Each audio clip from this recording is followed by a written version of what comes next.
బోడిగుండుకి మోకాలికి సంబంధం లేనటువంటి మాటలు.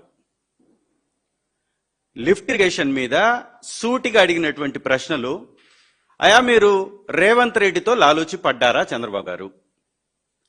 పక్క రాష్ట్రంతో మీకున్నటువంటి కేసులు కొట్టేయించుకోవటం కోసం మీరు ఈ రాయలసీమ ఎత్తిపోతల పథకాన్ని ఎత్తేసారా, ఉరిబిగించేశారా? ఈ స్కీమ్కి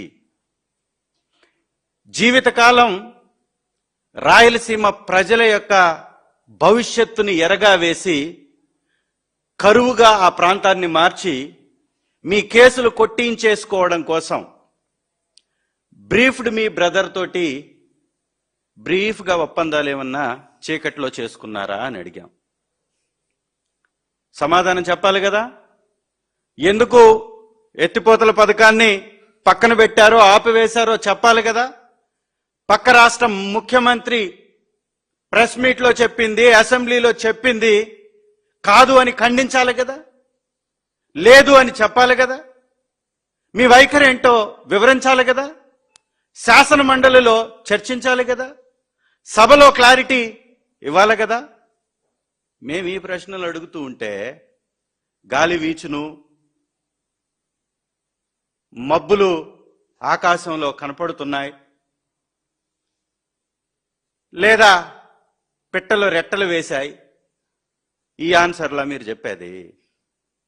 విలువైనటువంటి సభా సమయాలను వృధా చేస్తూ పనికి మాలినటువంటి ప్రసంగాలతో కాలయాపన చేస్తూ రాష్ట్ర ప్రజల్ని పక్కదోవ పట్టించటానికి మైకుల్ని కట్ చేస్తూ మీరు మాట్లాడితే ఏమో మైకుల్లో మ్యాజిక్లు జరిగిపోతున్నాయి, మేం మాట్లాడితే ఏమో ఆగిపోతున్నాయి. గంటల కొద్దీ సభల్లో మైకులు ఆగిపోవడానికి కారణం కూడా మా మాటలు, మా గొంతులు నొక్కేయడమే అనేది రాష్ట్ర ప్రజలందరూ కూడా అర్థం చేసుకుంటున్నారు. ఏ ప్రయోజనాల కోసం మీరు చర్చించారు, ఏ స్వార్థ ప్రయోజనాల కోసం మీరు లాలూచి పడ్డారు, ఈ రాష్ట్ర భవిష్యత్తుని తాకట్టు పెట్టారు రేవంత్ రెడ్డి గారి దగ్గర, అది కదా అడుగుతుంది. వీళ్ళు చేసేటటువంటి కార్యక్రమాలకి, చెప్పేటటువంటి శ్రీరంగ నీతులకి సంబంధాలే ఉండవు. పగలేమో బీజేపీ తోటి పెళ్లి చేసుకుంటారు, ప్రజల ముందు వారితో బంధాలను బలపరుచుకున్నట్టుగా పగలు కనపడతారు, రాత్రేమో కాంగ్రెస్తో హాట్ లైన్ చర్చలు జరుపుతూ ఉంటారు. ఈ హాట్ లైన్ మంత్రులు, ఈ హాట్ లైన్ ముఖ్యమంత్రి గారు ఒక చేతిలో మోడీ గారిని, ఇంకొక చేతిలో రాహుల్ గారిని, ఆంధ్రాలో ఏమో తెలుగుదేశానికి కాంగ్రెస్కి బద్ధ విరోధులుగా, తెలంగాణలో మాత్రం రెండు ఒకే పార్టీలుగా. ఎందుకు సార్ ఇలా? ఈ మధ్య విన్నాం, ఓటుకు నోటు కేసుకు సంబంధించినటువంటి పత్రాలన్నీ తగలబడ్డాయంటగా. చాలా విషయాలు జరిగిపోయాయని చెప్తున్నారు. మరి ఇదే కారణమా? రాయలసీమ ప్రాంత కరువుని ఎరగా వేసి బ్రీఫ్డ్ మీ బ్రదర్కి రాష్ట్రాన్ని తాకట్టు పెట్టేశారా? పక్క రాష్ట్ర ముఖ్యమంత్రి గారికి పక్క రాష్ట్ర కేసులు కొట్టేయించుకోవటానికి ఈ రాష్ట్రాన్ని తాకట్టు పెట్టేశారా? మీ స్వార్థ రాజకీయం కోసం, మీ యొక్క పై ఉన్నటువంటి అవినీతి కేసులు కొట్టేయించేసుకోవడం కోసం రేవంత్ రెడ్డి గారితోటి లాలూచి పడ్డారా? అందుకే రాయలసీమ ఎత్తిపోతల పథకాన్ని ఎత్తేశారా? రాయలసీమ ప్రాంత ప్రజలకి కరువుని ఎరగా వేశారా? హాట్ లైన్ చర్చల ద్వారా కాంగ్రెస్ తోటి హాట్ వ్యవహారాలు నడిపించేస్తున్నారా? అందుకే ఎక్కడ రేవంత్ రెడ్డి గారి మీద మాట్లాడట్లేదా? ఈ నాయుడు బ్రదర్స్ ఇద్దరు ఇరిగేషన్ ప్రాజెక్టుల మీద, ఒకరేమో ముఖ్యమంత్రి, ఇంకొకరేమో ఇరిగేషన్ మంత్రి. ఈ నాయుడు బ్రదర్స్ ఇద్దరు నాటకాలు ఆడుతూ ఉంటారు. ఈ మధ్య చూసాం మనం వెలుగొండ ప్రాజెక్టుకి మొన్న వస్తే నిన్న క్యాట్ వాకా సార్, అది ర్యాంపు వాకా, నానా తంటాలు పడిపోతున్నాడు. క్యాట్ వాకులు, ర్యాంపు వాకులు చేస్తూ చంద్రబాబు నాయుడు గారు ఎప్పుడు అబద్ధాలు చెప్పడం అంట. చెప్పేయన్ని నీ అబద్ధాలైతే అసలు ఎప్పుడు మంచి చెప్పనని చెప్పు, ఎప్పుడు నిజాలు మాట్లాడనని చెప్పు. నిజంగా కూడా ఈ రాష్ట్రానికి, రాయలసీమ ప్రజలకి సంజీవిని అయిన, ప్రాణదాయిని అయినటువంటి ప్రాజెక్టుల్ని తాకట్టు పెట్టేస్తూ పక్క రాష్ట్రాలకి అసలు వృధా, దానివల్ల ఉపయోగం లేదు రాయలసీమ ఎత్తిపోతల పథకం వలన అంటాడు.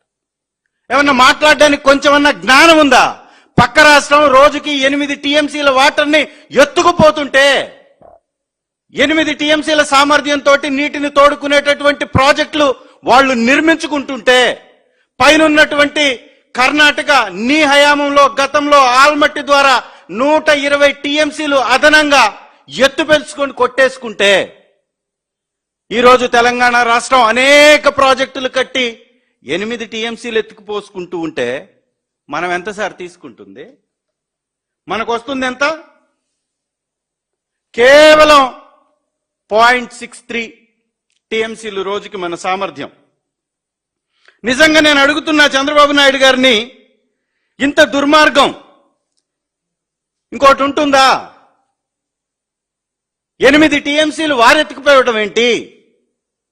మనం రోజుకు 3 టీఎంసీలు తీసుకొచ్చుకోవటానికి పోతిరెడ్డిపాడు ద్వారా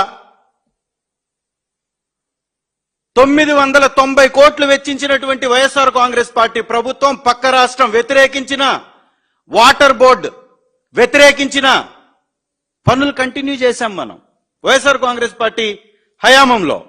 మరి మీరెందుకు సార్ ఇవాళ మీనమేషాలు లెక్క పెడుతున్నారు? నిజంగానే లాలూచి పడ్డారనేది వాస్తవమేనా? అందుకేనా ఈ యొక్క కార్యక్రమాలన్నీ మీరు చేస్తుంది? అసలు మీ వైఖరేంటి?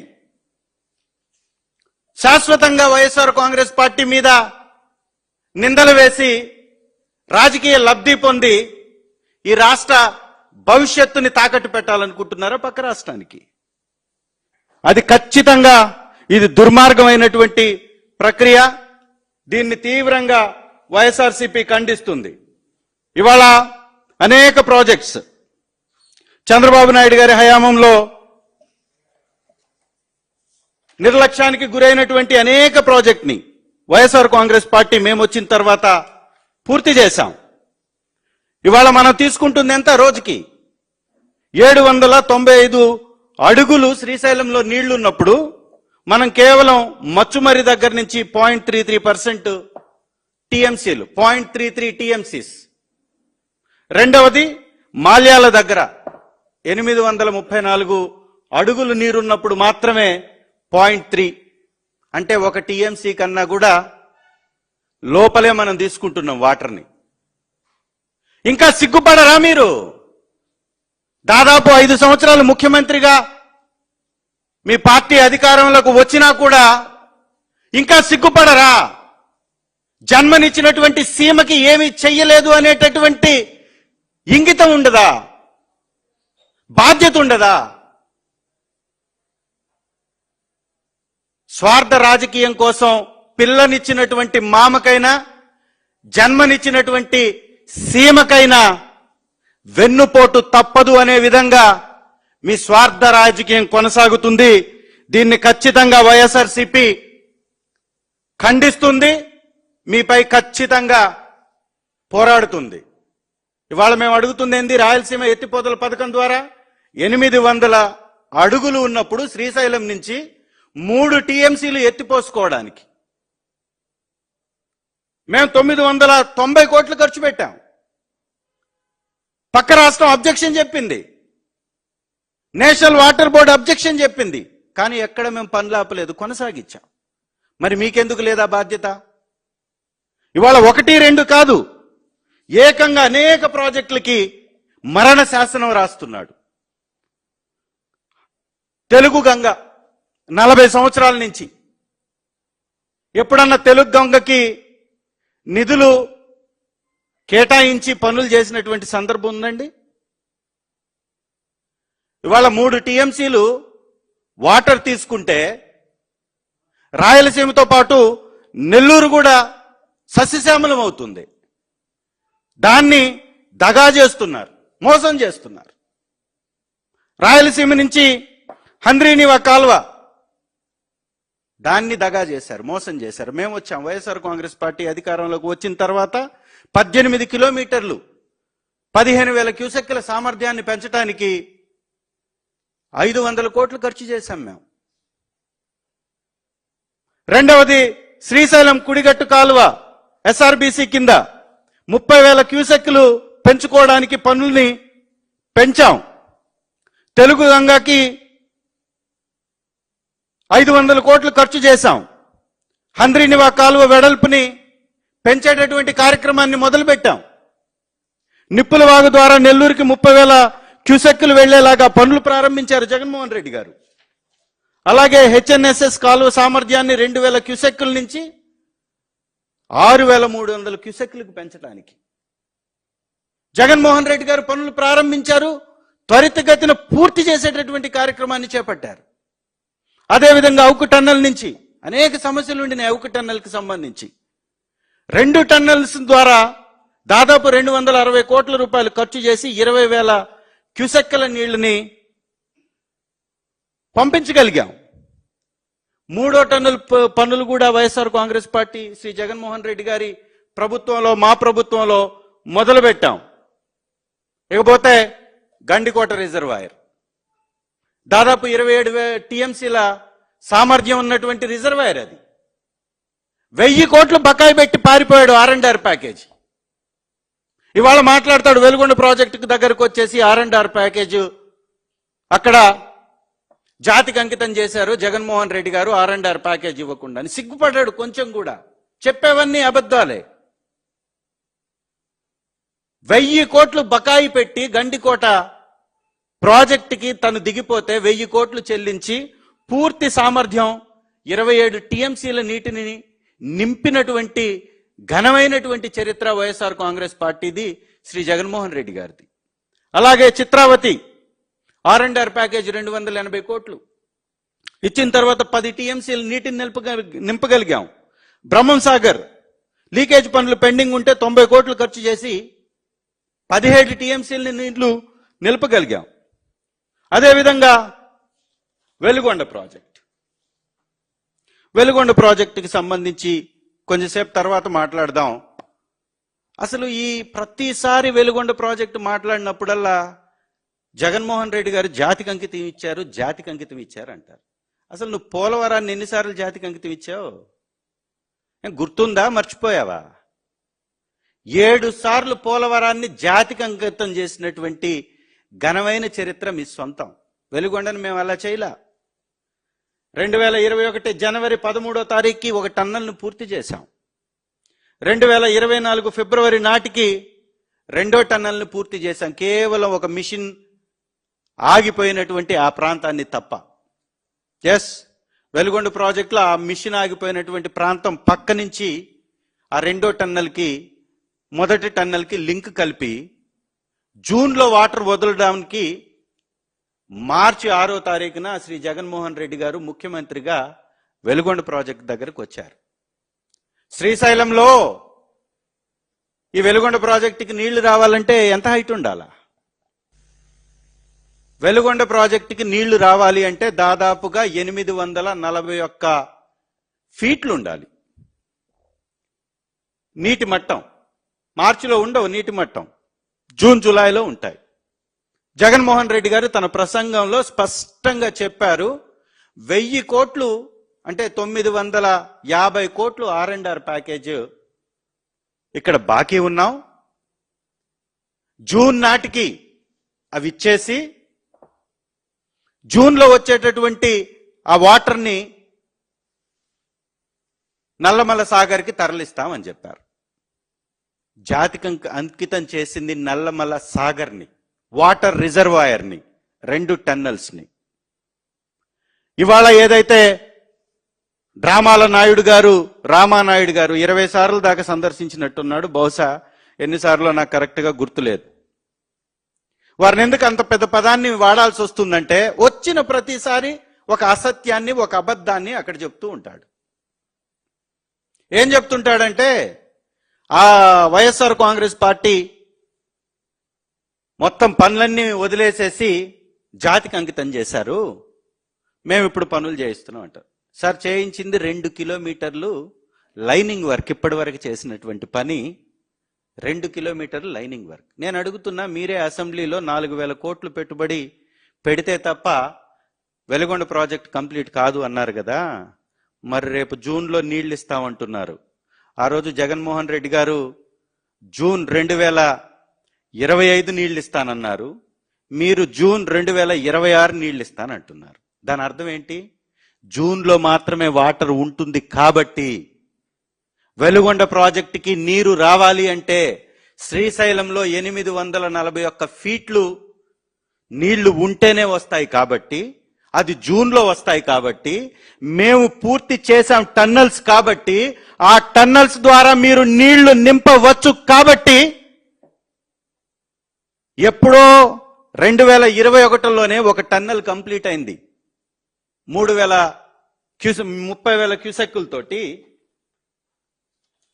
దాదాపుగా రోజుకి 3,000 క్యూసెక్కులు మొదటి టన్నల్ 2021లోనే కంప్లీట్ అయింది. ఆ టన్నల్ ద్వారా వాటర్ని సాగర్లో నింపొచ్చు. అది ఆ రోజు మేము చేస్తానన్నాం, ఈ రోజు మీరు చేయడానికి ప్రయత్నం చేస్తున్నారు. పనులు చేసి కాదు, దీనిలో ఎలాంటి పనులు చేయలే మీరు. ఫీడర్ కెనాల్లో జరుగుతున్నటువంటి పనులు లైనింగ్ వర్కులు. మీరేం ఫీడర్ కెనాల్ నేను తవ్వలేదే, మీరేం టన్నల్స్ లో ఉన్న మిషన్ ని తొలగించలేదే. 2వ టన్నెల్లో మిషన్ ఉన్నదాన్ని డిస్మాంటిల్ చేయడానికి కోర్టులో ఉన్నటువంటి కేసుని ఈ రోజు తొలగించలేదే. మరి ఎలా వాటర్ని వదులుతున్నారు? మీరు మీ 2 సంవత్సరాల్లో మీరు కేటాయించింది, ఒక సంవత్సరం 200 కోట్లు, ఇంకొక సంవత్సరం 350 కోట్లు. వీటిల్లో ఖర్చు చేసింది 2 సంవత్సరాలు కలిపి కూడా 400 కోట్లని మీ బడ్జెట్ పత్రాలు చెప్తున్నాయి. మీ బడ్జెట్లో మీరు 2 సంవత్సరాల్లో మీరు ఖర్చు చేసినట్టుగా చూపించినటువంటి మీ పత్రాలు 2 సంవత్సరాలు కలిపి 400 కోట్లే చూపిస్తున్నాయి. మరి 4,000 కోట్లు పెడితే తప్ప వాటర్ నింపలేమని చెప్పారు కదా, ఇవాళ మీరు ఎలా నింపగలుగుతున్నారు? చాలా చాలా స్పష్టం.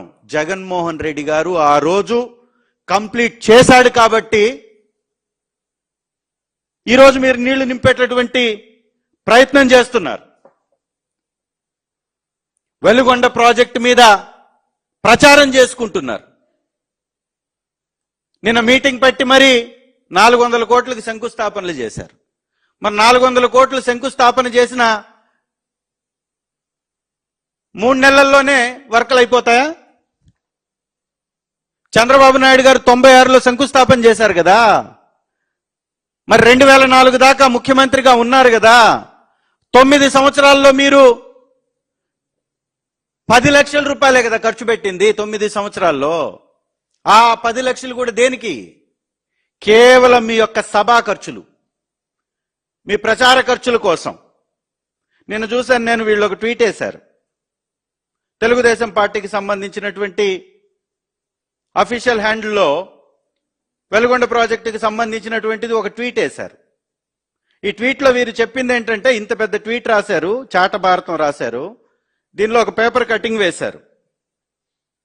టైమ్స్ ఆఫ్ ఇండియాకి సంబంధించినటువంటి పేపర్ కటింగ్.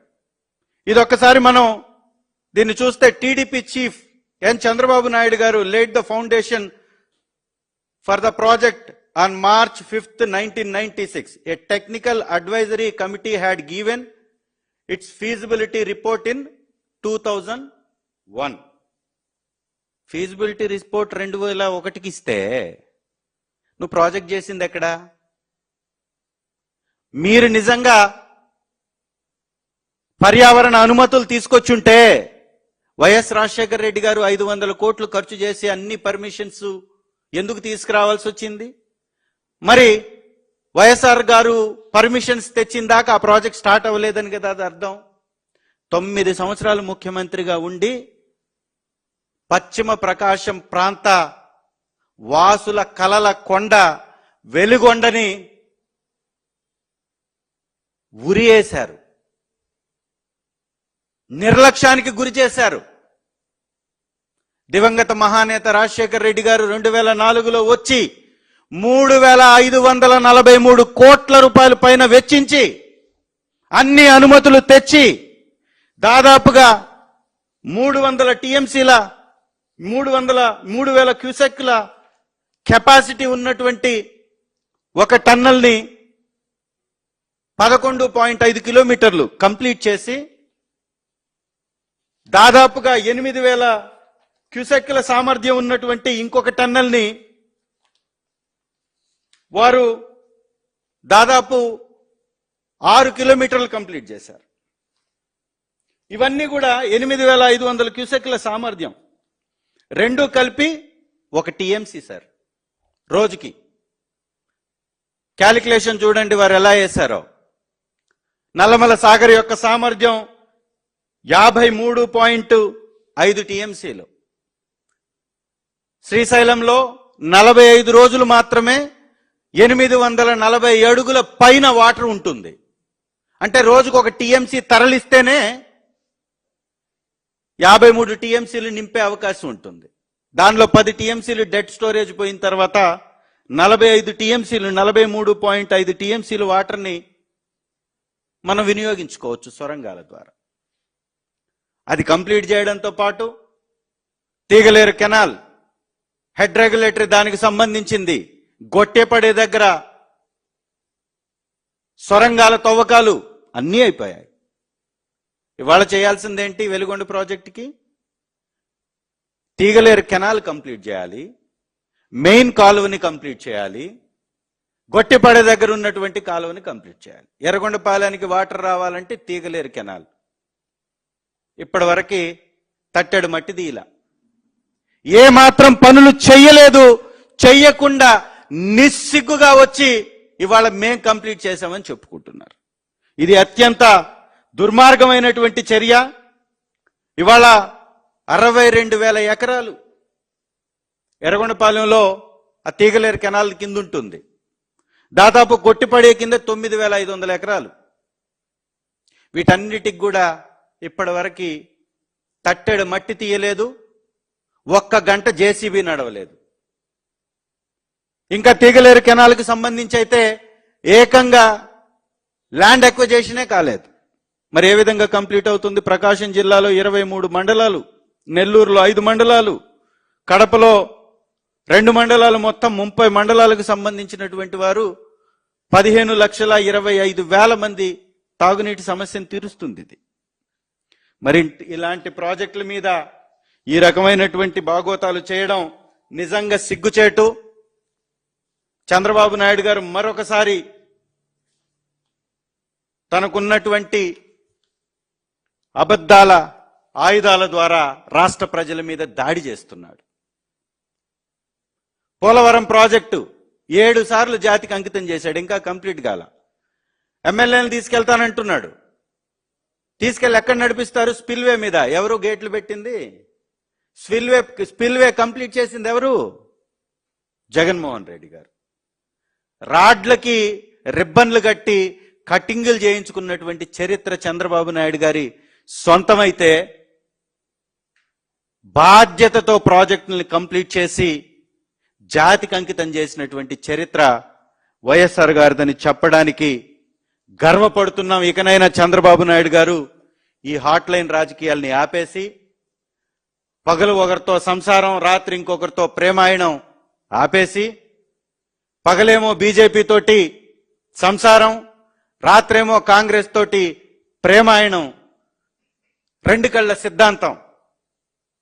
ఎలా అయితే రాష్ట్రాన్ని విడగొట్టేటప్పుడు 2 కళ్ళ సిద్ధాంతాన్ని పెట్టుకున్నాడో, అదే విధంగా ఈ రోజు కూడా 2 కళ్ళ సిద్ధాంతాన్ని పెట్టుకొని రాష్ట్ర భవిష్యత్తుని నాశనం చేస్తున్నాడు అనడంలో ఎలాంటి సందేహమే లేదు. Thank you.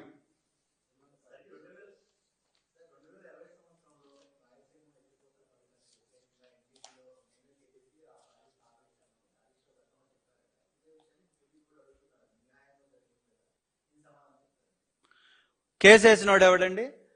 తెలుగుదేశం పార్టీకి సంబంధించినటువంటి వ్యక్తి. వేయించింది ఎవరు? చంద్రబాబు నాయుడు గారు. ఇవాళ వాళ్ళ రాజకీయ స్వార్థం కోసం హరీష్ రావు గారు ఏమైనా చెప్పుకుంటారు, అది పక్కన పెట్టేయండి. వాళ్ళే చెప్తున్నారు కదా అసెంబ్లీలో. కేసేసింది ఎవడు? నీ తెలుగుదేశం పార్టీకి సంబంధించినటువంటి నాయకుడు. అయినా మేము ఆపామా? పని ఆపలేదే. 990 కోట్లు ఖర్చు చేశాం కదా. రెండవది, ఈరోజు ఒక గవర్నమెంట్ ఆఫీస్లో ఉన్నటువంటి ఫైల్స్ తగలబడ్డాయి. అక్కడ ముఖ్యమంత్రిగా ఉంది మీ బ్రీఫ్డ్ మీ బ్రదర్ కదా, మీ వ్యక్తే కదా. అనుమానాలు చాలా ఉన్నాయి. నివృత్తి చేయాల్సినటువంటి బాధ్యత వాళ్ళది ఉంది. ఎందుకంటే వాళ్ళు అధికారంలో ఉన్నారు, వారికి అనుకూలంగా ఆంధ్రాలో కేసులు కొట్టేస్తున్నారు, అక్కడేమో వాళ్ళ ఫైళ్లు తగలబడతా ఉన్నాయి. ఇవన్నీ ఎందుకు జరుగుతున్నాయి? కేవలం వాళ్ళ స్వార్థ రాజకీయం కోసమే కదా. నేను అడుగుతున్నా సార్, చాలా స్పష్టంగా అడుగుతున్నాను. రాయలసీమ ఎత్తిపోతల పథకం వలన రాయలసీమ ప్రాంత ప్రజలకి ఒక ఇన్సూరెన్స్, ఒక బాండ్ 3 టీఎంసీలు రోజుకి కానీ తరలిస్తే 101 టీఎంసీ ఎత్తిపోతల దగ్గర నుంచి మనం తీసుకునేటటువంటి కేటాయింపు మనకుంది, హక్కు ఉంది మనకి. మరి 20 సంవత్సరాల చరిత్రలో 3 సార్లు 4 సార్లు అది జరిగిందంటారు. ఇప్పటి వరకు పూర్తి సామర్థ్యం 101 టీఎంసీ వాటర్ను వాడుకున్నటువంటి చరిత్ర ఆంధ్ర రాష్ట్రానికి లేదు అనేది నిజం కాదా? తెలంగాణ ప్రభుత్వం, తెలంగాణ రాష్ట్రం 8 టీఎంసీలని శ్రీశైలంలో నుంచి 770 దగ్గర నుంచే ఎత్తుకొని 800 అడుగుల లోపలే ఎత్తుకొని పోతుంది. నిజం కాదా? ఆంధ్ర రాష్ట్రం ఇంత పెద్ద రాష్ట్రమైనా కూడా ఉమ్మడి ఆంధ్రాలో అతిపెద్ద భూభాగమైనటువంటి ఆంధ్రప్రదేశ్కి ఈ రోజుకి సామర్థ్యం ఏంటి సార్? 834 అడుగుల దాకా మనం తీసుకెళ్లేది కేవలం 0.3 టీఎంసీలు మాత్రమే. మరి ఈ సోయ లేదా వారికి? ఎందుకు లాలూచి పడుతున్నారు వాళ్ళతోటి? పోతిరెడ్డిపాడుకు సంబంధించినటువంటి అంశం మీద కాంప్రమైజ్ ఎందుకు అవుతున్నారు? చర్చని సజావుగా ఎందుకు జరపలేకపోయారు? చర్చను పక్కదారి ఎందుకు పట్టించారు? అడిగిన ప్రశ్నలకు కాకుండా ఇతరాత్ర ప్రశ్నలతోటి కాలయాపన ఎందుకు చేశారు? సభని ఎందుకు తప్పుదోవ పట్టించారు? రాష్ట్ర ప్రజలకు ఎందుకు అబద్ధాలు చెప్తున్నారు? అడిగిన ప్రశ్నలు కాకుండా అనవసరమైనటువంటి వ్యవహారాలను మాత్రమే ఎందుకు మాట్లాడారు? ఇవన్నీ వారు సమాధానం చెప్పాలి.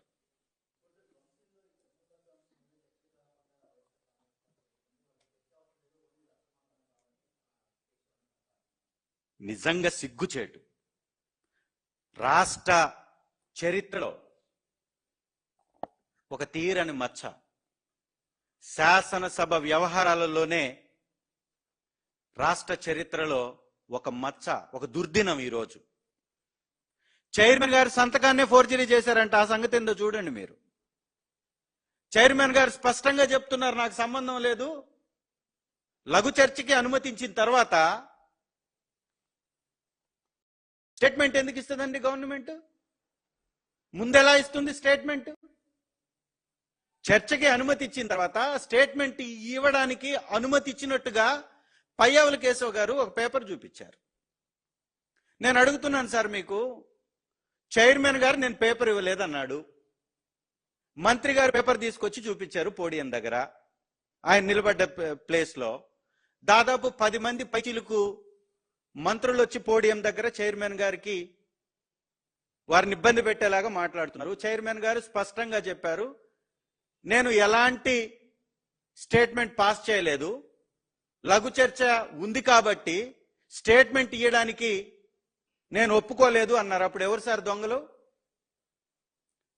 అంటే మీరు ఈ రాష్ట్రాన్ని భ్రష్టు పట్టిస్తున్నారా లేదా? ఒక చైర్మన్ ని, ఆ చైర్మన్ కు ఉన్నటువంటి హక్కులకి భంగం కలిగిస్తున్నారా లేదా? ఎలా వస్తుంది సార్ పేపర్ చైర్మన్ గారికి తెలియకుండా? అది కూడా తీసుకొచ్చి చైర్మన్ గారి ముందే చూపిస్తున్నారు. అంటే చైర్మన్ గారిని కించపరచడం కాదా ఇది? నా సంతకం లేదని చెప్తున్నాడు ఆయన. లేదు సార్ మీ సంతకం ఉందని చూపిస్తున్నారు. ఏం జరిగింది మరి?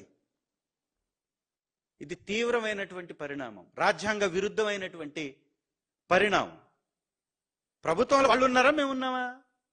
అసలు వాళ్ళు వచ్చి పోడియం దగ్గర గోల చేయడం ఏంది? మంత్రులు గోల చేయడం ఏంటి? చర్చకు అడిగింది మేము, చైర్మన్ గారు అనుమతి ఇచ్చారు. చర్చించడానికి మా ఎమ్మెల్సీ గారు చంద్రశేఖర్ గారు లేచి నిలబడి స్టేట్మెంట్ చదువుతున్నారు. ఆ స్టేట్మెంట్ చదివేటటువంటి విజువల్ కానీ, వీడియో కానీ, ఆడియో కానీ బయటికి రాలేదు. పయ్యావుల కేశవ్ గారిని చూపిస్తూ ఆయన మేము చర్చిస్తాం, అర్ధరాత్రి కూడా చర్చిస్తాం, 2 గంటలు కూడా చర్చిస్తాం, చెప్తున్నాడు కదా. నువ్వు 2 గంటల దాకా చర్చించేవాడు, ఉదయం 2 నిమిషాల సభలో ఎందుకు ఉండకెళ్ళిపోయారు? ఎందుకు చర్చ జరగక ముందే మంత్రులు లేశారు? చైర్మన్ గారు అన్నారు, మీరు వాంటెడ్ గా చేస్తున్నారు, ఇది చర్చకు అనుమతించిన తర్వాత మీరు ఇది చేయడం తప్పు, కావాలని మీరు చేస్తున్నట్టుగా ఉంది అని చైర్మన్ గారు అన్నారు. మీరు దాన్ని గమనించాలి. ఇది ఒక దుర్దినం. అధికార మదాన్ని ప్రదర్శించారు. ఇలా తెలుగుదేశం నాయకులు, కూటమి నాయకులు, మంత్రులు వారికి ఉన్నటువంటి అధికార మదాన్ని చూపించి, అధికార గర్వాన్ని చూపించి, మా నాయకులు మాట్లాడేటటువంటి, మా ఎమ్మెల్సీలు మాట్లాడేటటువంటి విజువల్స్ ని, ఆడియోని బయటికి రానివ్వకుండా, చర్చని జరగనివ్వకుండా అడ్డుకొని మళ్ళీ ఇలాంటి మాటలు, తింగర మాటలు, తప్పుదోవ పట్టించేటటువంటి మాటలు. చర్చ నుంచి పారిపోయింది వారు. రేపు కౌన్సిల్ జరిగినా ఖచ్చితంగా వైఎస్ఆర్సీపీ చర్చకి పట్టుబడుతుంది. ఈ చర్చ జరగడం వలన నష్టం ఎవరికి సార్? చంద్రబాబు నాయుడు గారి కుటుంబానికి, నరావారి కుటుంబానికి నష్టం. కాబట్టి చర్చ జరగకూడదు. ఎందుకంటే ఒక హెరిటేజ్ అనేటటువంటి డైరీని, చిత్తూరు డైరీని చంపివేసి హెరిటేజ్ అనేటటువంటి డైరీని తీసుకొచ్చినటువంటి చంద్రబాబు నాయుడు గారు ఈ రాష్ట్రంలో ఉన్నటువంటి డైరీలన్నిటినీ తనో లేకపోతే తన నాయకులకు అప్పగిచ్చేశాడు. ఈరోజు ఏ తీగలాగినా కానీ హెరిటేజ్ డొంక కదులుతుంది, నారావారి కుటుంబ డొంక కదులుతుంది. ఆల్రెడీ చెప్పాం మేము.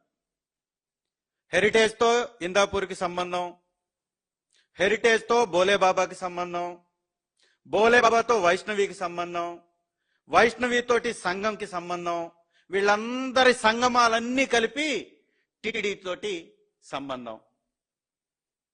320 రూపాయలకి సప్లై చేసినటువంటి ఇందాపూర్ అనే కంపెనీకి 658 రూపాయలకి కట్టబెట్టడానికి తెలుగుదేశం పార్టీ అధ్యక్షుడు, ఈ రాష్ట్ర ముఖ్యమంత్రి గారు ఒక స్కామ్ కోసం తీసుకొచ్చినటువంటి స్కీమ్ ఈ కల్తీ లడ్డు. లీటర్కి 375 రూపాయలు సార్. ఎవడబ్బ సొమ్ము? ప్రజల సొమ్ము, దేవుని సొమ్ము, దేవుని యొక్క సొమ్ముని లీటర్కి 375 రూపాయలు పైన ఎక్స్ట్రా. 321 రూపాయలు ఏంటి? 658 రూపాయలు ఏంటి? అసలు చంద్రబాబు నాయుడు గారు చెప్పింది ఏంటి? అసలు ఏం చెప్పారు వారు? ప్రతిపక్షంలో ఉన్నప్పుడు కర్ణాటక డైరీని పక్కన పెట్టేసి, నందిని డైరీని పక్కన పెట్టేసి, ఎన్నో సంవత్సరాల నుంచి సప్లై చేస్తున్నటువంటి నందిని డైరీ, గవర్నమెంట్ డైరీని పక్కన పెట్టేసి నిబంధనలు తొలగించి కొత్త కంపెనీలకు పెట్టి ఇచ్చారని కదా వారు చేసిన అభియోగం. మరి నువ్వు నందినికి ఎందుకు ఇవ్వలా? ఇప్పుడు నందిని ఎందుకు సప్లై చేయట్లా? 800 కిలోమీటర్లు వారు ఇచ్చినటువంటి టెండర్లో మీరు క్లియర్ గా ఉంటుంది. 20 లక్షల లీటర్ల నెయ్యి కొనుగోలు కోసం 9వ నెల 2025లో బిడ్ వేశారు, బిడ్ ఓపెన్ చేశారు, ఈ టెండరింగ్ కి కాల్ఫర్ చేశారు. దానిలో మొదటి నిబంధనే ఫ్రంట్ పేజ్ లో ఉంటుంది, మీరు ఒకసారి చెక్ చేసుకోవచ్చు. మొదటి నిబంధన ఇదిగోండి సార్, హైలైట్ చేస్తున్నాను. 16/9 బిడ్ డేటు. 120 కోట్లకు సంబంధించి 6 నెలల కోసం నెయ్యికి 20 లక్షల లీటర్లకి టెండర్ పిలిచారు. దీనిలో క్లియర్ గా కౌగి 800 కిలోమీటర్ల లోపల ఉన్నటువంటి కంపెనీలు మాత్రమే ఎలిజిబుల్ అన్నారు. మీరు ఇక్కడి నుంచి తిరుమల నుంచి ఇందాపూర్ డైరీకి ఎన్ని కిలోమీటర్లు కొట్టండి? 953 కిలోమీటర్లు ఒకవైపు నుంచి, 855 కిలోమీటర్లు ఇంకొక వైపు నుంచి, 2 దారులు చూపిస్తుంది. మంచి దారి అయితే 960 కిలోమీటర్లు. మరి 800 కిలోమీటర్ల నిబంధనని ఇందాపూర్కి ఇవ్వడం కోసం ఎందుకు ఎత్తేశారు? 2013లో నుంచి ప్రీమియర్ అనేటటువంటి కంపెనీ సప్లై చేస్తుంది, అది దానిలో కల్తీ జరిగింది అని సిట్ నిర్ధారించింది కదా. మరి దాంతో మీకు 2013 నుంచి సంబంధాలు ఉన్నాయి కదా. ఇప్పుడు రీసెంట్ గా కూడా బిడ్ వేసింది. ఇంకొకటి సార్, ఆశ్చర్యకరంగా ధూళిపాల నరేంద్ర గారు నడిపేటటువంటి సంఘం డైరీ మేము మొన్న చూపించాం. సంఘం డైరీ తోటి వైష్ణవి డైరీకి సంబంధాలు ఉన్నాయి. వైష్ణవి డైరీ ఏదైతే బటర్ మిల్క్ ని సప్లై చేస్తుందో సంఘం వారిది, వైష్ణవి డైరీ గేట్ మీద ఒకవైపునేమో సంగం డైరీ లోగో ఉంటుంది, ఇంకొక వైపునేమో వైష్ణవి డైరీ లోగో ఉంటుంది. వైష్ణవి డైరీకి సంగం డైరీకి రెండిటికి సంబంధించినటువంటి ఒప్పందాలు ఉన్నట్టుగా అవి బయటపడుతున్నాయి. రిజెక్ట్ అయిన ట్యాంకర్లు ఎక్కడికి సరిపోయింది? వైష్ణవి డైరీ దగ్గరికి పోయాయి. కల్తీ జరిగిందని చెప్తున్నటువంటి ట్యాంకర్లు ఎక్కడి నుంచి వచ్చినాయి? మళ్ళీ రిటర్న్ ఎవరి పేరు మీద? మళ్ళీ టీటీడీకి రిటర్న్ వెళ్ళినటువంటి ట్యాంకర్స్ రీసప్లై చేసింది ఎవరు? వైష్ణవి డైరీ. వైష్ణవి డైరీ ఎవరి భాగస్వామి? సంఘం భాగస్వామి. సంఘం ఎవరిది? Dhulipalla Narendra, MLA, Telugu Desam party. ఇక్కడేమో ముఖ్యమంత్రి, అక్కడేమో ఎమ్మెల్యే. మొత్తం ఉన్న డైరీలన్నీ టీటీడీకి సప్లై చేస్తున్నాయి. ఇంకా ఆశ్చర్యం చెప్పినా సార్, సంఘం డైరీ గుంటూరులో పొన్నూరు దగ్గర ఎక్కడ ఆయన ప్లాంట్ ఎక్కడో ఉంది. కౌ మిల్క్, ప్రసాదాలలో వాడేటటువంటి నెయ్యి కౌ మిల్క్ ద్వారా వస్తుంది. సార్, కౌ మిల్క్ ప్రొక్యూర్మెంట్ ఉందండి ఇక్కడ. ఇదిగోండి 26 సెప్టెంబర్ 2025 రోజున ధూళిపాల నరేంద్ర గారు వారి యొక్క ఫేస్బుక్ లో ఇది పెట్టుకున్నారు. ఇప్పుడు కూడా మీకు దొరుకుతుంది. సంఘం డైరీ అని కొట్టండి. మీరు ఫేస్బుక్ ని ఓపెన్ చేయండి. ఓపెన్ చేస్తే దానిలో క్లియర్ గా ఏముంటుందంటే, సంఘం డైరీ 48 ఏళ్ల ప్రస్థానంలో చారిత్రాత్మకమైనటువంటి ఘట్టం. గుంటూరు రైతుల ఆత్మగౌరవం ఇప్పుడు శ్రీవారి భక్తుల ప్రసాదంలో భాగమైంది. నెయ్యిని టీటీడీకి పంపిస్తూ తనే స్వయాన జెండా ఊపి పంపించాడు. సంఘం డైరీ. సార్, కౌపాలు మన దగ్గర దొరుకుతాయండి? గుంటూరులో కౌపాలు సేకరణ ఉందా? చంద్రబాబు నాయుడు గారే కదా అన్నాడు. ఏమన్నాడు సార్? ఒక్క ఆవు లేనటువంటి బోలే బాబాకి అట్లా ఇచ్చారన్నారు. ఎన్ని ఆవులు సంఘానికి ఉన్నాయి? ఇప్పుడు సంఘం ఎన్ని ఆవుల దగ్గర నుంచి పాలని సేకరిస్తుంది? ఎక్కడి నుంచి నెయ్యి తయారైంది? ఇది తీగ లాగితే డొంక కదిలింది. చర్చ జరిగితే వాళ్ళ పాపాలు బయటపడతాయి, వాళ్ళ ఆర్థిక లావాదేవీలు బయటపడతాయి. హెరిటేజ్ అనేటటువంటి సంస్థ 757 రూపాయల రేటుని టచ్ చేసింది షేర్. ఇవాళ 326 రూపాయలకు పడిపోయింది. సగానికి పైచిలుకు డ్రాప్. ఎందుకంటే వీళ్ళ ఆర్థిక లావాదేవీలు, వీళ్ళ లూటీ వ్యాపారాలు, వీళ్ళ చీకటి దండాలు ఒక్కొక్కటి బయటపడుతున్నాయి. అందుకే ఎక్కడో పక్క రాష్ట్రంలో ఉప ముఖ్యమంత్రి చనిపోతే వాళ్ళ లింకులు కూడా వీళ్ళ కంపెనీకే బయటపడ్డాయి. ఇంకా ఏకంగా చిన్నబాబు ఏమంటున్నాడు, మా కంపెనీ హెరిటేజ్ ఫైనాన్స్ చేస్తుంది, వాళ్ళు డబ్బులు తీసుకున్నారు, వాళ్ళు ఫైనాన్స్కి ఇచ్చాం మేము వాళ్ళకి, వాళ్ళ విమానం కూలిపోయిద్దని మేమేమైనా కలగన్నామా అంటాడు. ఎంత బాధ్యతారాహిత్యమైనటువంటి మాట చూడండి. డబ్బు మీది విమానాలలో, వాళ్ళ విమానాల్లో, విఎస్ఆర్ విమానాల్లో జల్సాలు చేస్తుంది మీరు. ఏవియేషన్ మంత్రి మీ వాడు, ముఖ్యమంత్రి, ఉప ముఖ్యమంత్రి, ముఖ్యమంత్రి కొడుకు జల్సాలు చేస్తుంది ఆ కంపెనీ విమానాలలో. చనిపోయినటువంటి ఎన్సీపీకి సంబంధించినటువంటి ఎమ్మెల్యేలంతా మీ మీద దుమ్మెత్తిపోస్తున్నారు. దీనిలో కుట్ర కోణం ఉందని చెప్తున్నారు. కావాలని జరిగినటువంటి హత్య అని చెప్తున్నారు. దీనిలో రామ్మోహన్ నాయుడు గారు, చంద్రబాబు నాయుడు గారి పేర్లు తీసుకొని మరి వాళ్ళు మాట్లాడారు. దాన్ని ఖండించకపోగా కామెడీ చేస్తున్నాడు ఆయన. కాబట్టి ఈ రాష్ట్రంలోనే కాదు, దేశంలో ఎక్కడ అవినీతి జరుగుతున్నా చంద్రబాబు గారి, నారా వారి కుటుంబానికి వచ్చి చేరుతున్నాయి. వాళ్ళు చేసే అవినీతి బాగోతాలు అలా ఉన్నాయి. షేర్ చేయండి, లైక్ చేయండి, సబ్స్క్రైబ్ చేయండి. మరిన్ని వీడియోల కోసం బెల్ సింబల్ పై క్లిక్ చేయండి.